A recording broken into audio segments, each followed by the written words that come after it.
Na?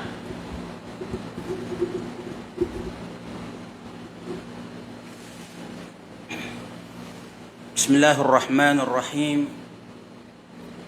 Innal hamdalillah nahmaduhu wa nasta'inuhu wa nastaghfiruh wa na'udzu billahi min shururi anfusina wa min sayyiati a'malina. May yahdihillahu fala mudilla lahu wa may yudlil fala hadiya lahu. Amma ba'du. Assalamu alaikum warahmatullahi wabarakatuh. Ating pinupuri si Allah subhanahu wa ta'ala na kung saan ang lahat ng papuri at pasasalamat ay natatangi para sa Kanya, at tayo ay nanalangin na nawa ang kapayapaan at pagpapala ay sumakanya na huling propeta Muhammad sallallahu alaihi wasallam, 10 ng kanyang mga pamilya, mga kasamahan at sa lahat ng tumatahak sa kanyang landas. Mga minamahal naming mga kapatid at kababayan, ito na naman tayo sa pang-8 episode ng ating patuloy na pag-aaral dito sa aklat na pinamagatang Mala Yas'ul Muslima Jahlo. Mga kaalaman sa Islam na kung saan hindi maaaring ipagpawalang bahala ng isang Muslim. Mga kapatid, kahapon natalakay natin yung mga pamamaraan upang mapanatili natin yung ating malakas na pananampalataya, at ang panghuli na ating pinaliwanag kahapon ay yung mga gawain na kung saan dapat nating iwasan upang ang ating pananampalataya ay manatiling matatag at malakas. So ngayon na naman insyaAllah, tayo ay humihiling kay Allah subhanahu wa ta'ala ng tawfiq. Ipapaliwanag naman natin ang patungkol sa kahulugan ng Islam at ng mga haligi ng Islam. Okay? So yan ang tatalakayin natin ngayon insyaAllah. Una, ano nga ba ang kahulugan ng Islam? Ano ang tunay na kahulugan ng Islam? Malimit natin marinig sa mga nagpapaliwanag na ang Islam ay binibigyan natin ng kahulugan na relihiyon. Okay? Subalit ang pinaka-kumplitong kahulugan ng relihiyon na Islam ay siya yung sinasabi sa wikang Arabic, huwal istislamu lillahi ta'ala bitawhid wal inqiyadu lahu bitta'a wal bara'atu minasyirki wa ahli. So yan ang pinaka-kumplitong kahulugan ng Islam. Kapag tinatanong tayo, ano nga ba ang kahulugan ng Islam? Relihiyong Islam, no? Sinasabi dito, ang Islam, siya yung taos-puso, yung kumpleto na pagsuko kay Allah subhanahu wa ta'ala sa pamamagitan ng tauhid. Ang ibig sabihin, tayo ay susuko kay Allah subhanahu wa ta'ala na kung saan wala tayong kinikilala na dapat sambahin, wala tayong kinikilala na makapangyarihan, wala tayong kinikilala ng tagapaglikha, wala tayong kinikilala na may tangan ng matataas na katangian at magagandang pangalan, maliban na lamang si Allah subhanahu wa ta'ala. At binubuo natin ang ating pagsunod sa Kanya. Ibig sabihin, wala na tayong sinusunod pa pagdating sa mga pagsamba maliban kay Allah subhanahu wa ta'ala, wal bara'atu minasyirki wa ahli, at tayo ay nagtatakwil sa anumang uri ng pagtatambal at ng mga nagtatambal sa Diyos. So yan po ang kahulugan ng Islam, o pinakabuod na kahulugan ng Islam. Mga kapatid, tandaan po natin, siya ang kumplitong pagsuko kay Allah subhanahu wa ta'ala sa pamamagitan na wala tayong sinasamba, wala tayong kinikilalang Diyos na dapat sambahin, wala tayong kinikilalang Diyos na tagapaglikha, wala tayong kinikilalang Diyos na may tangan ng mga matataas na katangian at magagandang pangalan, maliban kay Allah subhanahu wa ta'ala. At ating binubuo ang lahat ng uri ng pagsamba at pagsunod para sa Kanya lamang. At itinatakwil natin ang lahat ng uri ng pagtatambal at ng mga nagtatambal sa kanya. So yan ang pinaka-kabuuan ng kahulugan ng Islam. Mga kapatid, itong relihiyong Islam, ito yung relihiyon na kung saan relihiyon na bigay ni Allah subhanahu wa ta'ala o panuntunan sa buhay na ipinag-utos ni Allah subhanahu wa ta'ala at kanya ito kinalulugdan para sa tao. So ito ay tinatawag ng ibang mga ulama o di kaya mayroong katawagan dito yung sinasabi nila itlaq am at saka itlaq khas. Kapag yung katawagan na kalahatan at saka yung katawagan na pagpapaliwanag sa relihiyong Islam na tumutukoy lamang doon sa eksklusibong katuruan, ano? So ang ibig sabihin ng pangkalahatang katuruan na sinasabi ng ating mga ulama, ang Islam ay siya yung relihiyon na kung saan ibinigay ni Allah subhanahu wa ta'ala at ipinag-utos niya sa lahat ng propeta sa iba't ibang panahon. So yan ang lahat ng relihiyon sa panahon ng mga sinaunang propeta ay tinatawag din ng Islam. Subalit sa panahon natin ngayon, ang kapag pinag-uusapan ng Islam, ang tinutukoy dito yung bima'na at-ta'abbudu bi syari'atil Quran alladhi ja'a biha an-nabiyyu wa huwa nasikhun lima qabla. Ibig sabihin yung pamamaraan ng pagsamba kay Allah subhanahu wa ta'ala na ayon sa katuruan ng Quran at ng hadith ni Propeta Muhammad sallallahu alaihi wasallam na kung saan itong Islam na dala-dala ni Propeta Muhammad sallallahu alaihi wasallam bagaman katulad din ng relihiyon ng mga sinaunang propeta, subalit ito ay nagbibigay ng linaw doon sa mga naunang katuruan at yung mga katuruan sa mga sinaunang propeta o mga dala-dala ng mga propeta ay pinawawalang bisa ng Quran yung mga katuruan doon na hindi naman nababagay sa atin sa panahon natin ngayon.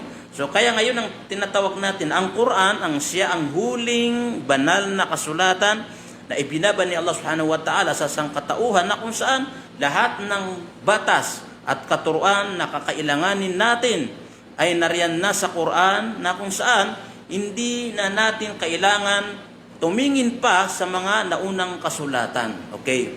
So, para maging malinaw sa atin, nabanggit natin sa una na dapat tayong maniwala sa mga banal na kasulatan na nauna sa Quran.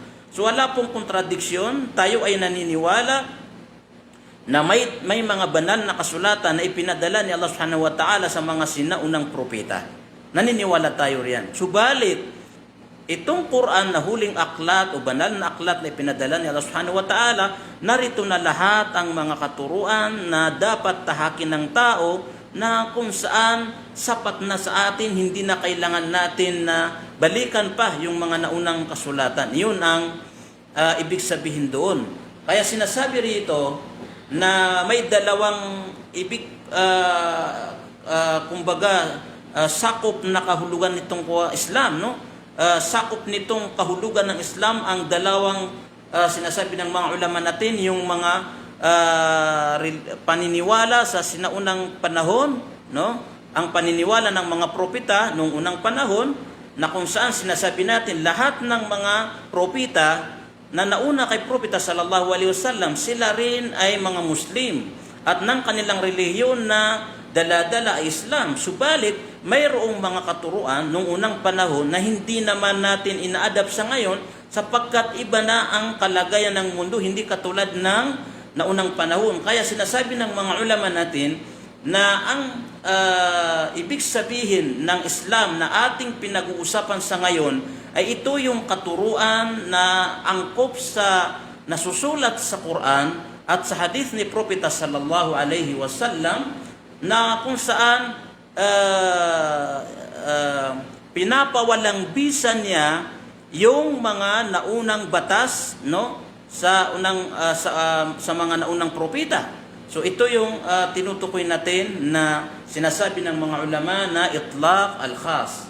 Okay, mga kapatid, sa pananampalataya, Itong Islam na binibigyan natin ng paliwanag, mayroon siyang 5 haligi. Mayroon siyang 5 haligi, mayroon tayong tinatawag na 5 haligi ng Islam.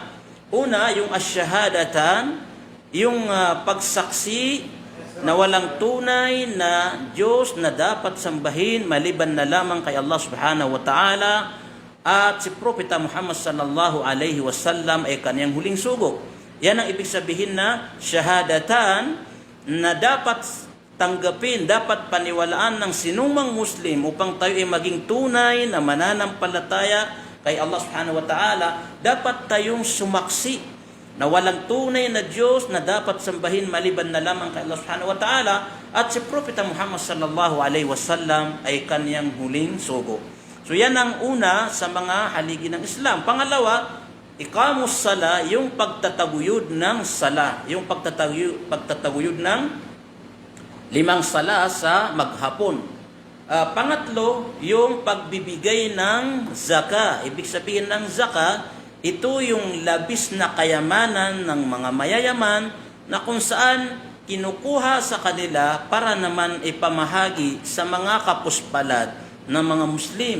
Di kaya yung mga dapat bigyan ng tulong dahil sila nga ay kabilang sila sa mga dapat bigyan ng zaka. So yan ang ibig sabihin na zaka, yung pagbibigay ng kawanggawa na kung saan ito ay kinukuha sa mga mayayaman para dun sa mga mahihirap. Pang-apat sa haligi ng Islam, yung Sawmu Ramadan, yung pag-aayuno sa buwan ng Ramadan. Tayong mga Muslim ay inuutusan na kapag sumapit ang buwan ng Ramadan, dapat tayong mag-ayuno ng 30 days o di kaya 29 days sa buong isang buwan. So yan ang pang-apat sa haligi ng Islam. At ang pang-5, Hajjul Bait, yung paglalakbay ng mga Muslim sa Makkah, kung saan kapag sumapit ang buwan ng Dhul Hijjah, so kailangan natin yung mga Muslim na may kaya na sa kanila ang mga kondisyon para maging obligado sa kanila ang Hajj, so dapat silang magsagawa ng Hajj. Okay? So ayan ang kailangan ayan ang tinatawag natin na 5 haligi ng Islam. So malinaw po yan mga kapatid, no? Ngayon, ipapaliwanag natin ng detalyado ang 5 haligi ng Islam. Natin ng detalyado, ipapaliwanag natin ng detail kung ano ang paliwanag dito sa 5 haligi ng Islam. Una, yung asyhadatan, yung pagsaksi sa kaisahan ni Allah subhanahu wa ta'ala na kung saan walang dapat sambahin maliban na lamang sa Kanya, no?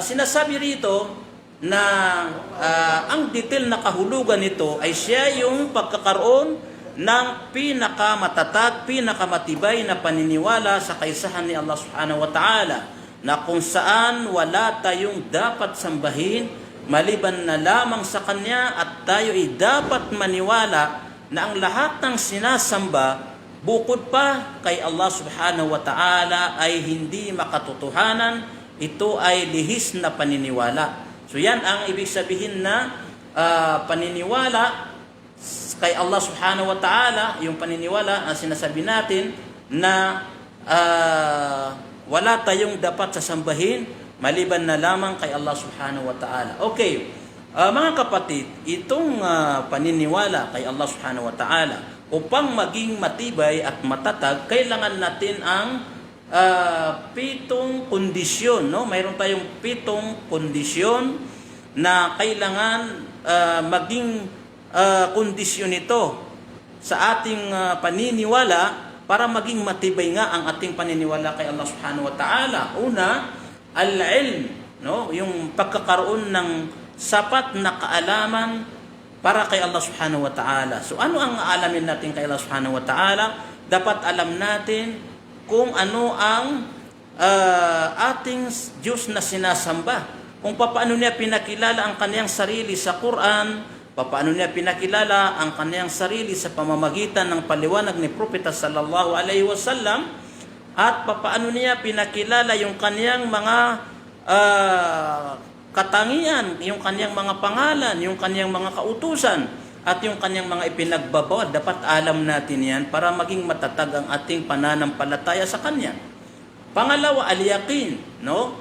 Dapat tayo ay walang pagdududa, no? Yung ating paniniwala sa Kanya ay buong buo na walang halong pagdududa sa pagiging Diyos ng ating tagapaglikha at lahat ng Kanyang mga sinasabi ay makatotohanan. So kailangan natin yan para maging matatag ang ating paniniwala kay Allah subhanahu wa ta'ala. Pangatlo, as-sidq, no? As-sidq yung tinatawag natin na taimtim na paniniwala kay Allah subhanahu wa ta'ala na kung saan naniniwala tayo na buong buo kay Allah subhanahu wa ta'ala na kailanman walang bahid na pagsisinungaling. Ibig sabihin, hindi natin pinasisinungalingan si Allah subhanahu wa ta'ala sa ating paniniwala sa Kanya. Ibig sabihin, tayo ay naniniwala ng buong buo kay Allah subhanahu wa ta'ala na walang nilalaman ng pagiging hipokrito ang ating paniniwala sa Kanya. Hindi yung halimbawa, naniniwala ka kay Allah subhanahu wa ta'ala tapos hinahaluan natin ng pagiging hipokrito dahil pinapakita natin sa mga tao na tayo ay Muslim, tayo ay naniniwala sa Diyos. Yung pala sa tunay na nilalaman ng ating puso ay hindi totoo na tayo ay kumikilala sa ating tagapaglikha. Pang-apat, sa kondisyon ng la ilaha illallah, yung al-ikhlas, yung pagkakaroon ng dalisay na paniniwala kay Allah subhanahu wa ta'ala, malinis na paniniwala na walang halong anumang uri ng pagtatambal sa Kanya. Yun ang pang-apat sa mga kondisyon. Kailangan yung ating paniniwala sa Kanya malinis, buong buo, at kailanman hindi ito nahahaluan ng anumang uri ng pagtatambal sa Diyos. Panglima, al-qabul, yung tanggap natin, no? Tanggap natin si Allah subhanahu wa ta'ala. Tanggap natin ang lahat ng Kanyang mga batas. Wala tayong tinatanggihan sa Kanyang mga salita. Wala tayong tinatanggihan sa Kanyang mga batas. Kung anong Kanyang ipinag-uutos ay ating tinatangkilik. At kung ano man ang Kanyang ipinagbabawal ay ating iniiwasan. So yan ang ibig sabihin na al-qabul. Yung pagkakaroon ng buong buo na pagtanggap sa anumang mayroon nito o nilalaman ng tunay na pagsunod kay Allah subhanahu wa ta'ala. Pang-anim, mga kapatid, sa mga kondisyon ng la ilaha illallah, yung al-inqiyad, yung pagkakaroon ng buong buo na paniniwala at pagsunod sa Kanya na kailanman hindi mahahaluan ng pagtalikod, no? Hindi nahahaluan ng pagtalikod sa Kanya. Kapag tayo ay sumusunod kay Allah subhanahu wa ta'ala, dapat buo ang ating pagsunod sa Kanya. Kailanman wala tayong iniisip na magbabalak pa tayong tumalikod sa Kanya. Kasi kapag halimbawa naniwala ka kay Allah, tinanggap mo siya bilang Diyos, tapos makaraan, tumalikod ka na naman, so yung ating paniniwala sa Kanya ay nawawala ng saysay. Yun ang ibig sabihin na kung kaya kailangan buo ang ating pagsunod kay Allah subhanahu wa ta'ala at hindi nahahaluan ng pagtalikod. Okay. Pangpito at panghuli na kondisyon para maging tanggap ang ating pananampalataya kay Allah subhanahu wa ta'ala ay yung al-mahabba, yung pagmamahal kay Allah subhanahu wa ta'ala na kailanman hindi ito nahahaluan ng pagkamuhi sa Kanya. Ibig sabihin, kung anumang mga sinasabi nila subhanahu wa ta'ala, pinaniniwalaan natin, tinatanggap natin na may kalakip na pagmamahal.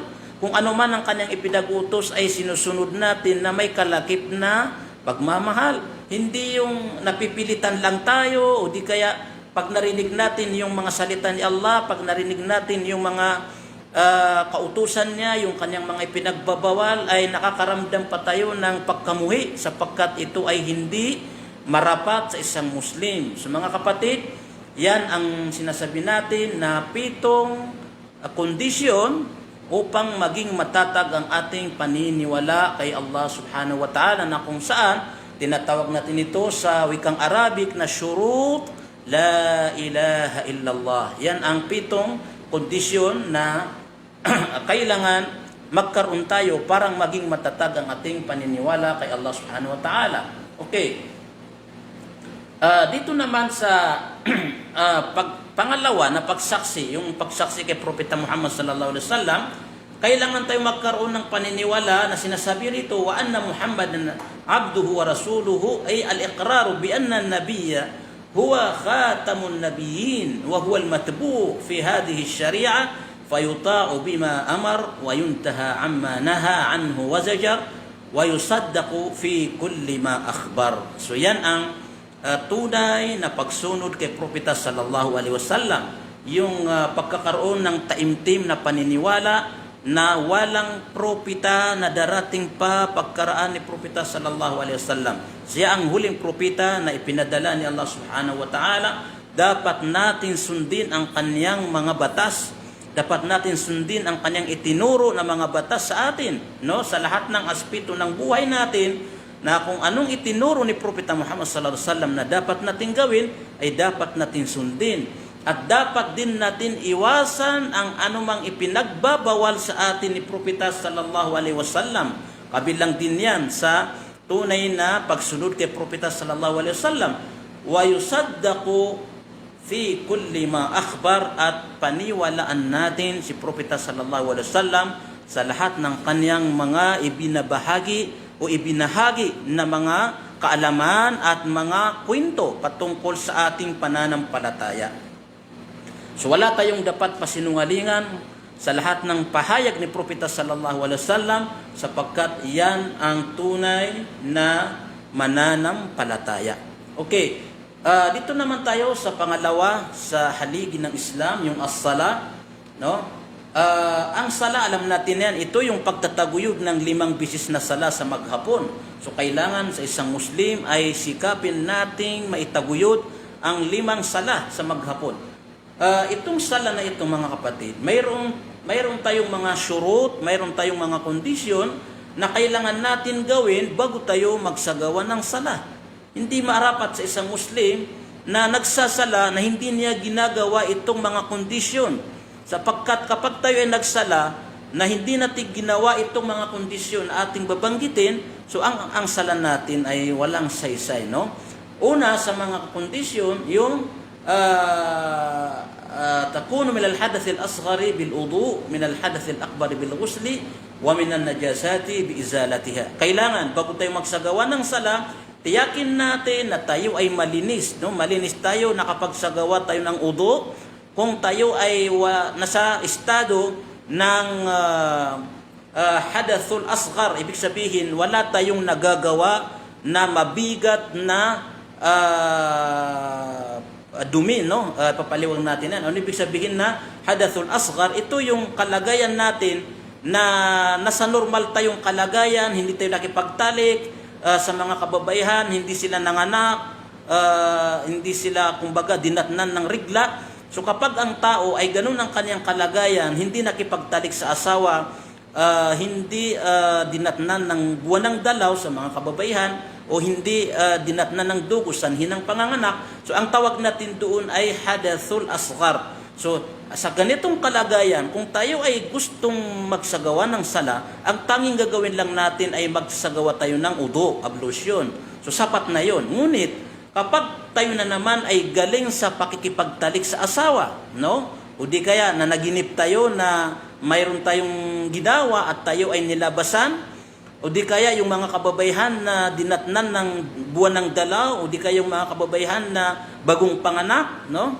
Na alam natin na sa ganung kaso, sa ganung estado, hindi sapat na mag-udu lamang o kaya magsagawa ng udu. Kailangan nilang maligo. Yun ang tinatawag natin na hadathul akbar, na kung saan hindi sapat ang mag-udu lamang, bakos dapat nilang maligo upang maisagawa nila ang sala. So yan ang isa sa mga kondisyon, kondisyon ng sala. At kasama din sa kondisyon yung pagtitiyak na yung kasuotan ng ating isusuot sa sala at yung lugar na kung saan natin isasagawa ang sala ay tiyak na malinis, walang dumi, no? Walang dumi. Kapag ito ay natiyak natin, may ablusyon na tayo, kung ablusyon lang ang kailangan, o nakaligo tayo kung kailangan maligo, at tiyak natin ang ating kasuotan at ng ating lugar na pagsasalahan ay malinis na, So, na-fulfill natin yung isang kondisyon ng sala. So, ito pinaliwanag niya dito. Anong ibig sabihin na al-hadathul asghar, no? Maliit na dumi na kung tawagin natin.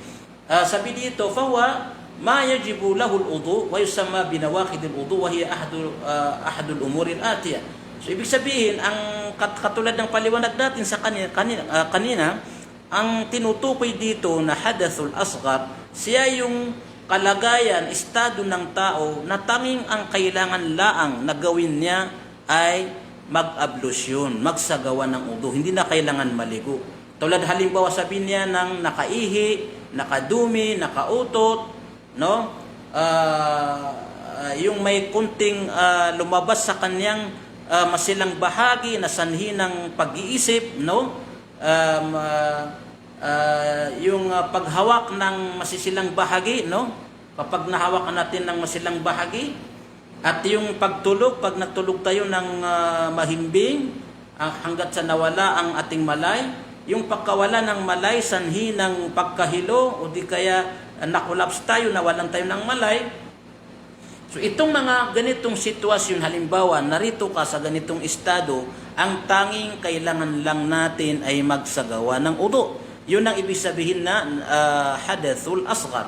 Doon naman sa hadathul akbar, katulad ng pinaliwanag natin, malaking kalagayan ng pagiging marumi, ito yung sabi niya, yung nakipagtalik ka. Halimbawa, nakipagtalik ka, no? At o di kaya may lumabas sa iyo ng similya, sanhi ng pakikipanaginip, no?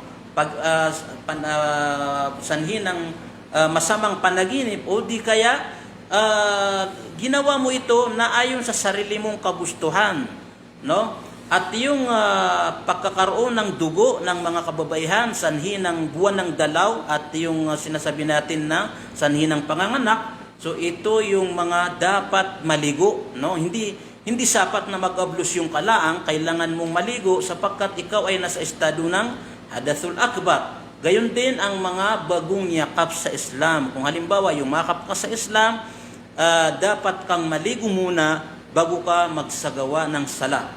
Okay, mga kapatid, yan ang kabilang sa mga kondisyon ng sala. Medyo mahaba-haba ito, no? Hindi natin kayang ipaliwanag lang lahat. Inshallah, sa susunod na Friday, inshallah, ipagpapatuloy natin ang pagpapaliwanag sa mga kondisyon ng Islam. Nandito tayo sa mga kondisyon ng sala.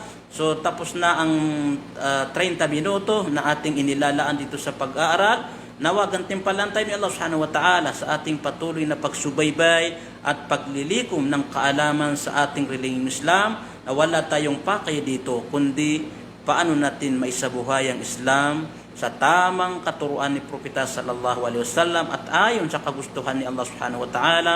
Wa akhiru da'wana alhamdulillahi rabbil alamin. Subhanakallahumma wa bihamdika asyhadu an la ilaha illa anta astaghfiruka wa atubu ilaik. Wassalamu alaikum warahmatullahi wabarakatuh.